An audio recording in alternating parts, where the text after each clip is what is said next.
el nombre de la conferencia que hoy nos ocupa aquí es... Hoy vamos a tratar del tema crecer ante la adversidad. Eso nos lleva a un término que usted ocupó en un libro que se llama resiliencia, ¿o son mis nervios? No, estamos perfectamente ubicados. Resiliencia es una manera hoy científica de hablar de la fortaleza humana. Resiliencia es un término que surge en la psiquiatría más o menos por ahí de los 80s, para hablar de esa capacidad que el ser humano puede tener de confrontar situaciones muy dolorosas, muy adversas, y no solamente poderlas conllevar, soportar, sobreponerse, sino fortalecerse gracias a ella. Y la resiliencia hoy es un término cada vez más extendido. Cuando mi primer libro salió sobre el tema, todo el mundo preguntaba ¿qué? El mismo editor me dijo, esa palabra como que no suena. Y digo, tú públicalo que dentro de nada va a sonar mucho. Y efectivamente así fue. Entonces, crecer ante la adversidad en el fondo significa tener resiliencia. Si nosotros traducimos el término resiliencia a lo que significa para un ser humano, como ya dije, pero lo quiero reiterar, es la capacidad de sobreponerse a la adversidad, crecer, aprender y fortalecerse. Thomas Harris, me imagino. Hay una alusión a la cuestión de metalurgia. Sí.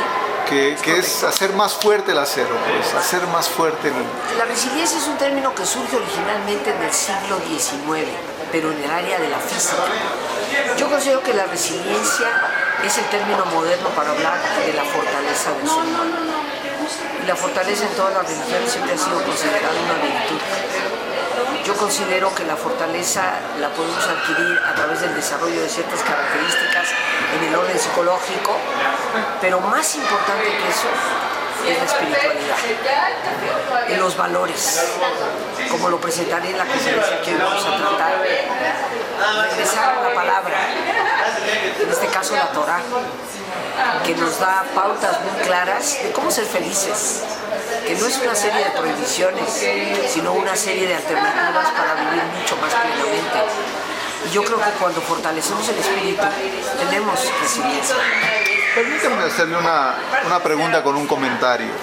Hace poquito estuvo aquí Yuval Harari, es un escritor israelí que de alguna manera yo diría que es un tanto iconoclasta, ¿no? Entonces él dice, no, miren, la única especie del todo el reino animal que es capaz de crearse mitos y de creerlos es el ser humano. Y preguntándole al respecto a José Gordon, él me dice que el hombre no podría haber llegado a ser lo que es si no hubiera sido por esos mitos. Entonces la pregunta es, ¿hasta dónde el ser humano requiere verdaderamente estas fuentes llamadas espiritualidad, religiosidad, etcétera, para ser más pleno? Yo considero que la espiritualidad es imprescindible para la plenitud del ser humano. Yo soy creyente y creo que hemos sido creados a imagen y semejanza del Creador, y creo que si desconocemos o negamos inclusive esto, nos alejamos de nuestra propia esencia, y eso creo que nos resquebraja, nos hace cada vez personas más frágiles. De por sí lo somos quebradizos y perecederos, pero yo creo que alejarnos de la fuente interior nos puede perjudicar aún más. Por otra parte, desde el punto de vista psicológico, puramente, el ser humano necesita la creencia en algo trascendente. Hoy la psicología nos demuestra que cuando el ser humano pierde todo concepto de algo superior a sí mismo, se pierde a sí mismo, porque rápidamente se confronta con esa parte quebradiza y frágil. Y la vida deja de tener sentido y propósito, porque se pierde la esperanza. Cuando confrontamos honestamente nuestra fragilidad, ¿qué nos queda? Si no tenemos una visión de lo trascendente, cada persona le puede dar un nombre distinto. Y también tendríamos que definir que religiosidad y espiritualidad no son exactamente lo mismo. También eso habría que definirlo. Claro. Hay personas en todas las religiones profundamente espirituales, y hay personas muy religiosas que no lo son. Entonces no son exactamente equiparables, pero vamos a decir que la religiosidad, sea cual sea, bien vivida, bien entendida, tónicamente llevada a la vida diaria, va a generar definitivamente una fortaleza y una espiritualidad. Realmente fascinante platicar con usted. Gracias. Para dejarla en paz, por favor, dígame 3 cosas que debemos de hacer para fortalecernos internamente. Yo creo que para fortalecernos como personas tenemos que tener una visión amplia de la psicología dentro de las características básicas, la autoestima, el optimismo, que no es pensar ilusamente. El optimismo es abrirnos a la posibilidad del sí. Como cito en mi conferencia el día de hoy, Cummings, un autor norteamericano, dice: el sí es todo un mundo y en el mundo del sí viven todos los demás mundos. Cuando el ser humano es capaz de decir sí a la vida, sí a las posibilidades, sí a las relaciones, se abre. Entonces el optimismo es muy importante. Y por supuesto la espiritualidad. Y creo que la espiritualidad está fundamentada en la ética. No puede haber espiritualidad sin ética. Por supuesto en la esperanza y en el amor. Doctora, un placer, muchísimas gracias y sabemos que va a ser todo un éxito su Primero conferencia. Dios, Enrique, te agradezco enormemente esta entrevista y un saludo a todos los que nos hagan favor de vernos, escucharnos. Shalom. Shalom, Belitra. Oiga, y dígame, usted va a presentar hoy Sí, ya hemos presentado anteriormente los libros de la doctora, los otros libros, y ella me pidió que presentara yo hoy el libro. Ok, porque ella me dijo que es realmente una presentación, una conferencia y no una... Sí, lo que pasa es que como este libro ya lo habíamos presentado y nos volvieron a pedir que ella viniera, entonces va a ser la presentación del libro y ella empieza con la conferencia. Dígame una cosa, ¿cuál es el punto más relevante para usted de esta obra de la doctora Rosa Argentino? Pues mire, realmente son muchos puntos relevantes porque todos hemos pasado alguna vez por alguna adversidad y hemos tenido momentos difíciles. Entonces hay gente que ahí se acaba y es la víctima y culpa a los demás, y otra que sale adelante y ocupa esa experiencia para poder crecer. Y entonces eso es lo más importante. También hablamos del saber perdonar para poder estar aquí y ahora. Entonces realmente pues es un libro muy interesante que nos da herramientas para poder salir adelante en momentos difíciles. Permítame hacerle una pregunta más bien de su campo que el de ella. Cuando una persona carga muchos no perdones, que aún no ha perdonado, ¿dónde se manifiestan más o dónde se pueden llegar a manifestar físicamente? Se puede manifestar en muchas enfermedades como artritis, como cáncer, el no perdonar, todo el resentimiento es un veneno, se lo toma uno esperando que le haga efecto al otro, ¿sí? Entonces, yo también manejo las flores de Bach, y las flores de Bach son remedios que sirven para las emociones, y ahí hay para resentimiento, para culpa, para enojo, para todo eso.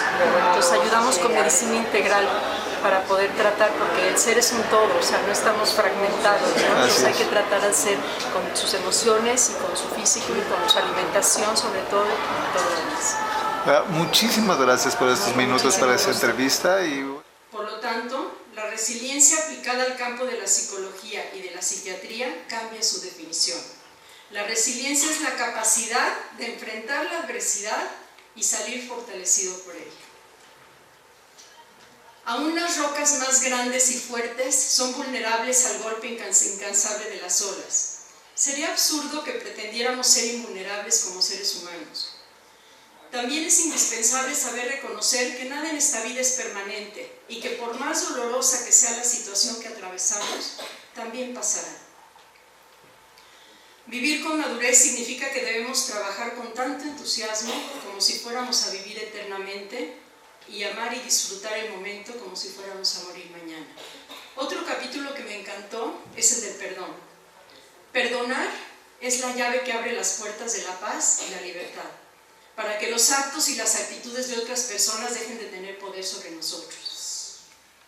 Hace pocos días celebrábamos la liberación de Auschwitz-Birkenau, y para los que quisimos participar, aunque sea en la distancia, pues pudimos constatar de aquellos niños que sobrevivieron y que estaban ahí hace pocos días, 70 años después, resilientes. Cómo a pesar de que esos factores de riesgo existieron en su vida, salieron adelante, se convirtieron en personas de bien que ayudaron a otros también a crecer. Entonces, así como hay factores de riesgos, por otra parte, el potencial que existe en cada uno de nosotros hace posible no solo la superación de las más dramáticas circunstancias, sino el desarrollo de nuestra persona para poder alcanzar logros que pueden ser extraordinarios.